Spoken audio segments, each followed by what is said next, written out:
अस्सलाम वालेकुम मेरे पाकिस्तानियों, मैं हूं ज़ुहैब खटक। मुल्क की सूरत हाल बहुत गंभीर हालात का इस वक्त सामना कर रही है और ये मैं कोई अपना तज्जिया नहीं दे रहा, ज़मीनी हकाइक आपके सामने रख रहा हूं जो अनफॉर्चुनेटली बहुत ज़्यादा तल्ख हैं।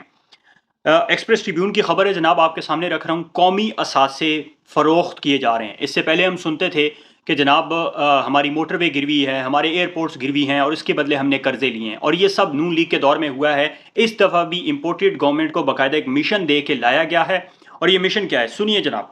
Islamabad, in a desperate attempt to save the country from default through emergency sale of states' assets to foreign countries, the federal cabinet has approved an ordinance to bypass all the procedures for the process and also abolish regularity checks, including the applicability of 6 relevant laws. ये मैंने आपको एक headline सुनाई है।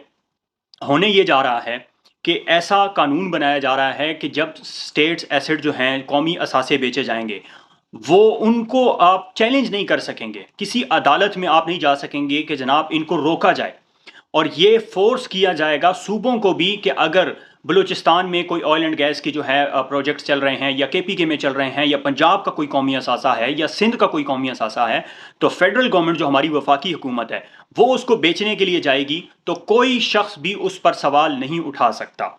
ये जनाब ये लोग करने जा रहे हैं इस मुल्क के साथ। इस मुल्क को इन्होंने 3 महीने 4 महीने में इस नहज पे पहुंचा दी है जिसका जीडीपी ग्रोथ 6% पे पहुंच चुकी थी, आज वो दिवालिया होने के नहज पे पहुंच चुका है। अक्सर लोग पूछते थे कि जनाब इमरान खान साहब तो बड़ा कहते थे कि मैं लूटी हुई दौलत वापस लेके आऊंगा, कहाँ है वो लूटी हुई दौलत? ये खबर भी अब सुनिए जनाब। Around 172 people, including prominent politicians such as Asif Ali Zardari, Bilawal Bhutto Zardari, and Sindh Chief Minister Murad Ali Shah, are being investigated by the Accountability Watchdog in a case. NAB claims the several of those under investigation have entered into plea bargains with the Bureau, which has resulted in recoveries of, और से सुनिएगा, 33 अरब 246 करोड़ रुपया plea bargain के जरिए नैब ने recover किया है। ये मैं आपको एक्सप्रेस ट्रिब्यून की खबर बता रहा हूं, अपनी तरफ से कुछ नहीं बता रहा। जो रिकॉर्ड पे चीजें मौजूद हैं वो बता रहा हूं। 33 अरब 246 करोड़ रुपया 172 लोगों से जो है रिकवर किया गया है। ये नैब ने इमरान खान साहब के दौर में जब उनकी हुकूमत से जाने की पहले रिपोर्ट्स आई हैं, उस वक्त की ये उन्होंने रिपोर्ट शाया किया। अब सवाल ये पैदा होता है कि अगर मुल्क जो है दिवालिया होने की नहज पे पहुंच चुका है और हमें ज़ाहिर है कोई कर्जा नहीं देगा, और अगर मुल्क अल्लाह ना करे दिवालिया हो गया, इमरान खान साहब कहते हैं श्रीलंका जैसे हालात होंगे। मैं आपको बता रहा हूँ श्रीलंका से ज़्यादा बदतर हालात होंगे। श्रीलंका की आबादी 3 करोड़ भी पूरी नहीं है और हमारी मरदमशुमारी को अरसा दराज हुआ है, हम 23 करोड़ क्रॉस कर चुके हैं। अगर पाकिस्तान डिफॉल्ट अल्लाह ना करे मेरे मुंह में खाक कर जाता है तो इस सिचुएशन में क्या होगा? क्योंकि जो ग्राउंड रियलिटीज़ हैं वो यही हैं कि पाकिस्तान डिफ़ॉल्ट की तरफ तेज़ी से जा रहा है। जो इंटरनेशनल जो फोरम्स हैं उस पर यही डिस्कशन हो रही है कि पाकिस्तान जो है आज नहीं तो कल, कल नहीं तो परसों डिफ़ॉल्ट के नहज पे पहुंच चुका है। होगा क्या जनाब? कौमी असासे ये लोग बेच रहे हैं। बिलावल हाउस नहीं बेचते, सरे महल नहीं बेचते, आपके जाती उमरा नहीं बेचते, अरबों रुपए के तो ये असासे पड़े हैं। आपका मेफेयर फ्लैट्स नहीं बेचते। बेच रहे हैं तो कौमी असासे बेच रहे हैं, बेच रहे हैं तो मुल्क को बेच रहे हैं। इसी मिशन पे इनको लाया गया है। क्योंकि आपको मैं बताऊं कि 2020 के जो हमारे दुश्मनों ने जिन्होंने इंपोर्टेड गवर्नमेंट को लेके आए हैं, उन्होंने जो नक्शे जारी किए हैं उसमें पाकिस्तान का नामो निशान नहीं है। पाकिस्तान के 4 टुकड़े हो चुके हैं। अब 1-2 साल ऊपर नीचे हो गया है इमरान खान की वजह से, तो वो अलग बात है, लेकिन मिशन पे इसीलिए इनको लाया गया है कि पाकिस्तान के 4 टुकड़े करने हैं। सुनते जाइए जनाब। अगर पाकिस्तान जो है अल्लाह ना करे वो दिवालिया हो जाता है तो क्या होगा? फॉरेन एसेट्स जो हैं हमारे, जो हमारे बाहर के मुल्कों में रियासती हमारे असासे हैं, वो होल्ड कर लिए जाएंगे, सीज कर लिए जाएंगे। कैसे? जैसे रोजवेल्ट होटल है पीआईए का, 1960 की दिहाई में पीआईए ने लिया था वो न्यूयॉर्क में। वो अरबों डॉलर का है, वो आपसे ले लिया जाएगा, सीज कर लिया जाएगा, क्योंकि आप पेमेंट करने के काबिल नहीं रहे। जो आपने आईएमएफ से, वर्ल्ड बैंक से, अमेरिका से, इधर उधर से जितने कर्जे लिए हुए हैं वो आप अदायगी नहीं कर पाएंगे, तो आपके फॉरेन एसेट्स, फॉरेन अकाउंट्स जो हैं पाकिस्तान, वो आपके सीज कर लिए जाएंगे। अच्छा, साथ ही हमारी सबसे बड़ी जो इंपोर्ट है वो क्या है? ऑयल एंड गैस, जिसके ऊपर एनर्जी हमारी बेस करती है, जिसके ऊपर हमारी इंडस्ट्री चलती है, सनत और तिजारत जिसके ऊपर हमारी चलती है, वो हमारे पास खरीदने के पैसे नहीं होंगे। ऑयल एंड गैस की जो है वो शॉर्टेज हो जाएगी, यहाँ पे हमारा मुल्क ठप हो जाएगा, एक्सपोर्ट्स बंद हो जाएंगी, बेरोजगारी बढ़ जाएगी, गुर्बत बढ़ जाएगी, अनारकी मुल्क में फैल जाएगी, और ये आगे मैं आपको बताता हूँ होगा क्या इसमें। साथ ही साथ जब ये सब कुछ होगा, आपको पता है कि हम दाल, चावल, गंदम, खाने का तेल, ये सारी चीज़ें जो हम एक ज़रूरी मुल्क होने की निस्बत से हमें खुद प्रोड्यूस करना चाहिए था, वो भी हम नहीं कर रहे, बाहर से हम इंपोर्ट करवाते हैं। ये सब भी आपको खाने के लाले पड़ जाएंगे, ये भी नहीं होगा।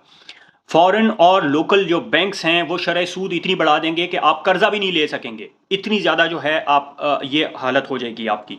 अवाम क्या करेगी? वो बैंकों से पैसा निकालना शुरू कर देगी, क्योंकि अवाम को ये डर होगा कि हुकूमत के पास तो पैसे नहीं हैं, ये हमारे पैसे ही कहीं कर्ज़ों में ना जो है अदायगियाँ करनी शुरू कर दें। आपके जो लोकल बैंक्स हैं या आपके स्टेट बैंक हैं, ये सारे के सारे डिफ़ॉल्ट कर जाएँगे, मुल्क एकदम से बैठ जाएगा। जैसे एक बिल्डिंग में धमाका होता है, बिल्डिंग बैठ जाती है, ये हाल होगा। और उसके बाद क्या होगा? आपकी स्टॉक एक्सचेंज क्रैश कर जाएगी, फॉरेन इन्वेस्टमेंट तबाह बर्बाद हो जाएगी, मुल्क आपका ज़ीरो पे। आगे सुनते जाएँ जनाब।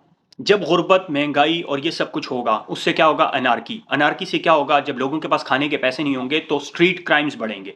स्ट्रीट क्राइम्स बढ़ेंगे, उसमें आपके दुश्मन वो ताक लगाए बैठे हैं कि किसी तरह आपकी जो है मुर्दा हालत हो और गिद्धों की तरह आप पे चिमटें और आपको नोच खाएं। ये हालत होने जा रही है आपके मुल्क में, मुल्क की। और अल्लाह ना करे मेरे मुंह में खाक, सिविल वॉर शुरू होगी और श्रीलंका से ज़्यादा बदतर हालात होंगे। श्रीलंका आज भी एक मुल्क की तरह खड़ा तो है, हमारे 4 टुकड़े होंगे। इसी मिशन पे इनको लाया गया है, इस इंपोर्टेड गवर्नमेंट को। जब हमारी ये जो है इतनी ज़्यादा बुरी फाइनेंशियल सिचुएशन होगी और अनार्की की सिचुएशन होगी, फिर हमें जो है आईएमएफ क्या कहेगा कि जनाब आपसे तो मुल्क ही नहीं संभाला जा रहा, आपके तो इतने जो है न्यूक्लियर एसेट्स जो हैं आपके पास, ये आप इनकी हिफाजत करने के काबिल ही नहीं है। तो अगर आप चाहते हैं कि आपके मुल्क को सहारा दिया जाए और बैंकरप्सी से बाहर निकाला जाए, तो आपको न्यूक्लियर हथियार के बदले जो है आपके कर्जे दिए जाएंगे। हमें क्या करना पड़ेगा? न्यूक्लियर हथियारों से हाथ धोना पड़ेगा, ये भी हमें गिरवी रखवाने पड़ेंगे। एक चीज रह गई थी हमारे पास जो गिरवी नहीं थी, ये भी हमें गिरवी रखवानी पड़ेगी। और जिस दिन ये हमने गिरवी रखवा दी, उस दिन आप समझ सकते हैं कि इस मुल्क का क्या हाल होगा। ये सारी सिचुएशन आपके सर के ऊपर खड़ी है। मैं इस वक्त किसी गुल्लू बट, किसी पटवारी, किसी जियालेस, किसी यूथिया से मुखातिब नहीं हूं। मैं पाकिस्तानी कौम से मुखातिब हूं। खुदारा अपनी आंखें खोलें, तबाही आपके सरों पर आ पहुंची है और हमारी आने वाली नस्लें हमें कभी माफ नहीं करेंगी कि अगर हमने इस इंपोर्टेड गवर्नमेंट को रहने दिया।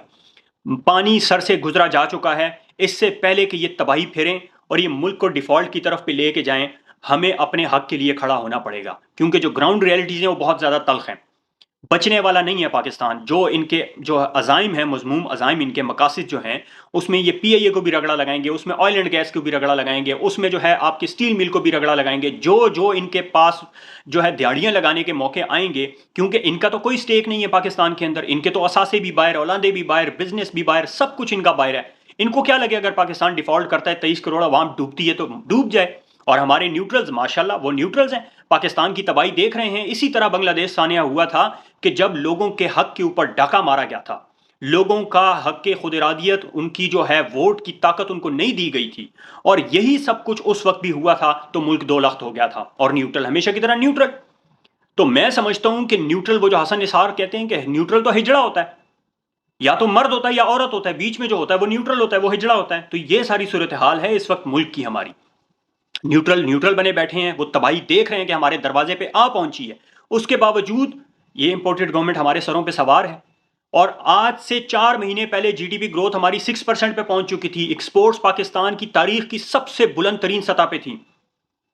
इसी इसी मईशत से लंगर खाने भी चल रहे थे, सेहत कार्ड भी दिए जा रहे थे, सब कुछ इसी मईशत में हो रहा था। और 4 महीने के अंदर, 3 महीने के से भी 4 महीने के अरसे के अंदर इन्होंने ये हालत कर दी है मुल्क की।